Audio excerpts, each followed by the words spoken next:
एकजुट होने की कांग्रेस विधायक की अपील।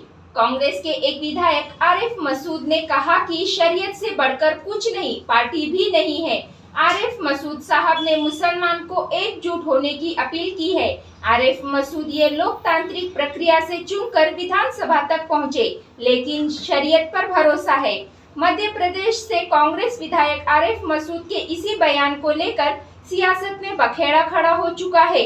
एक सभा में बोलते हुए शरीयत को प्राथमिकता देते हुए उसे बचाने की अपील की। इतना ही नहीं, आरिफ मसूद ने दूसरे पार्टी के नेता को शरीयत को बचाने की अपील की। हम भारत देश में रहते हैं, इसलिए हमारा कर्तव्य है कि हम भारत देश के कानून का अपमान न होने दें। भारत देश का कारोबार संविधान के तौर पर चलता है। अल्लाह ताला का कहना है, जिस देश में रहते हैं वहाँ का कानून मानना जरूरी है। रही बात शरीयत की, तो कांग्रेस के विधायक आरिफ मसूद साहब को पता होना चाहिए कि शरीयत सिर्फ और सिर्फ मुसलमान पर लागू होता है, लेकिन संविधान भारत देश के हर नागरिक पर लागू होता है, चाहे वो किसी भी समाज से ताल्लुक रखते हो। और शरीयत के अपने कुछ उसूल है।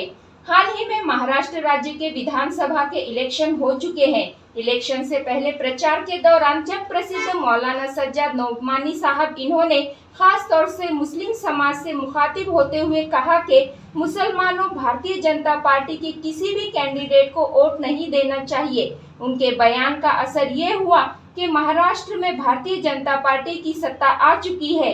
आने वाले 5 दिसंबर 2024 को मुंबई स्थित आजाद मैदान यहाँ पर भारतीय जनता पार्टी के देवेंद्र जी फडणवीस मुख्यमंत्री पद की शपथ ले सकते हैं।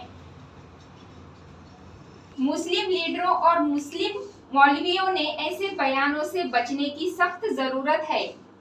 मैं उन लीडरान की तरह मुखातिब हूं जो लीडरान सियासत की पार्टी के अंदर ये सोच रहे हैं कि हम अपने नेता के कैसे खिलाफ जाएंगे। तो मैं उनसे पूछना चाहता हूं, क्या आप नेता के खिलाफ नहीं जाना चाहते तो क्या शरीयत के खिलाफ जाना चाहते?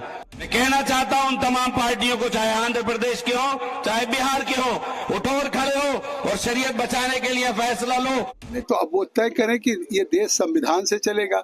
एक तरफ संविधान की बात करते हैं, एक तरफ ये विपक्ष दुहाई देता है कि हम संविधान को मतलब खत्म करना चाहते हैं आरक्षण को, और दूसरी तरफ कहते हैं हम संविधान को नहीं मानेंगे। तो इससे कांग्रेस पार्टी स्पष्ट हो गई कि उसको संविधान में विश्वास नहीं है। हमारा मानना बस ये है, हम लोग सब इंडिया गठबंधन जो बना है संविधान की लड़ाई लड़ने को बना है और संविधान के ऊपर कुछ नहीं।